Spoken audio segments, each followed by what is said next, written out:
Good morning. We are Team Lego Infinity, and we want to answer the question of how do we improve the way someone learns about diabetic nutrition. We conducted our online research in the way of reading articles, watching videos, and talking to people who actually have diabetes to get a better understanding of it.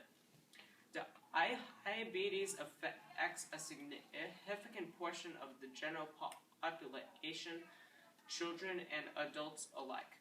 It has especially become a problem in adolescents due to obesity, lack of exercise, and poor nutritional habits. The purpose of our project is to promote awareness and educate the youth on this terrible disease. Before we go any further, I'm going to give you some background information. Diabetes is a disease in which someone's pancreas either doesn't function or the body doesn't know how to use the insulin properly. There's two types of diabetes, type 1, which is genetic, and type 2, which is a product of obesity. Diabetes basically disallows the patient to eat any starches, like bread, and sugar.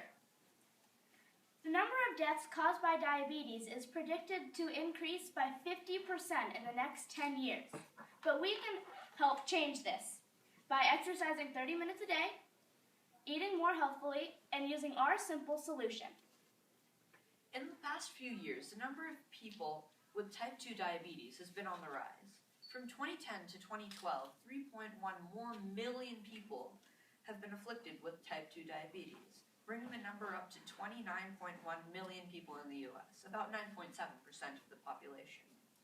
As you can see here, as children get older, the prevalence of type 2 diabetes increases. For children less than 10 years of age, the number of people with type 1 diabetes, the mostly genetic variant, dwarfs the number of people with type 2 diabetes. But after 10 years of age, the number of people with type 2 diabetes is actually more than the number of people with type 1 diabetes.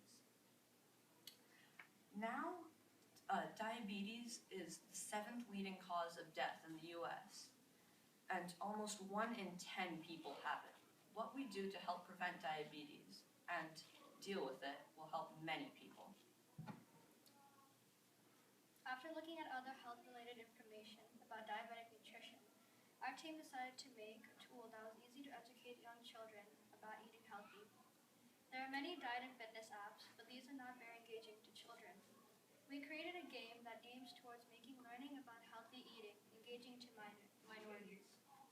This game will help instill a greater understanding about prevention of obesity by choosing the right kinds of food with high quantities of fiber and protein instead of carbohydrates, and to help maintain a balanced weight and blood sugar. We programmed our game in a software called Game Maker. In this program, we programmed the paths on which the bad guys go, how the main character will move, and what everything looks like. The main cost is $0 to $800, and we assumed it would take around 60 hours to program 10 levels. If we are paid $20 per hour, with the program, the cost would be from $1,200 to $2,000. We also decided that we could give this app to big insurance companies, and they can give it to their patients with diabetes. The game is, first of all, we decided to name the game Apple a Day because of the saying, an apple a day keeps the doctor away. Playing the game is very simple. All you have to do is press the forward, back, left, and right keys to maneuver the character around. The goal is to eat as much healthy food as you can, such as blueberries and carrots. But what you're trying to not do is eat the cookies and the cupcakes or other such junk foods. Every time you eat a healthy food, you get a life. Every time you eat junk food, you lose a life. We decided to do the game like this because every time a young child will play this game, they will be reminded that, we shouldn't eat cupcakes or cookies, and that, yes, they should eat blueberries and carrots. In conclusion, diabetes is becoming a huge health concern. With the lack of exercise and the increase in obesity, some people might not even know that they have diabetes. We decided to make a game for young children recently diagnosed, so when they're away from home, they know what they can and cannot eat to stay healthy. We decided to make a game because more children are apt to using technology. Thank you.